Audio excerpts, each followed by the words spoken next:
નમસ્કાર દર્શક મિત્રો, હું છું પરમાર અનિશા. તમે જોઈ રહ્યા છો લોક સામના ન્યૂઝ. તો જોઈએ આજના સમાચાર બોટાદથી અમારા રિપોર્ટર પુલ લુહાર સાથે.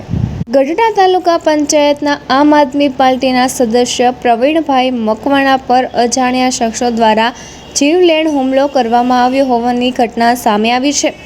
આ હુમલામાં ગંભીર રીતે ઈજા થયેલા સદસ્યને તાત્કાલિક સારવાર અર્થે બોટાદની હોસ્પિટલમાં ખસેડવામાં આવ્યા છે.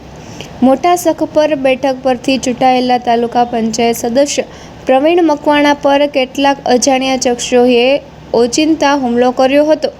હુમલાખોરોએ લાકડીઓ અને પાઇપ જેવા હથિયારો વડે પ્રવીણ મકવાણાને નિશાન બનાવ્યા હતા.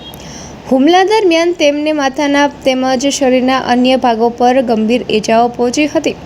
હુમલો કર્યા બાદ તમામ શખ્સો ઘટના સ્થળેથી ફરાર થઈ ગયા હતા.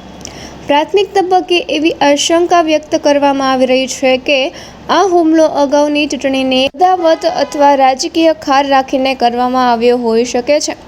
જો કે હુમલાનું ચોક્કસ કારણ પોલીસ તપાસ બાદ સ્પષ્ટ થશે. ઘટનાની જાણ થતાં જ ગઢડા પોલીસનો કાફલો તાત્કાલિક હોસ્પિટલ દોડી ગયો હતો. પોલીસે ઈજાગ્રસ્ત સદસ્યનું નિવેદન લેવાની તજવીજ હાથ ધરી છે અને હુમલાખોરોને પકડવા માટે અલગ અલગ દિશામાં તપાસના ચક્રો ગતિમાન કર્યા છે. આ ઘટનાને પગલે સ્થાનિક રાજકારણમાં ગરમાવો વ્યાપી ગયો છે. તો ફરી મળીશું એક નવા સમાચાર સાથે. ત્યાં સુધી જોતા રહો લોક સામના ન્યૂઝ.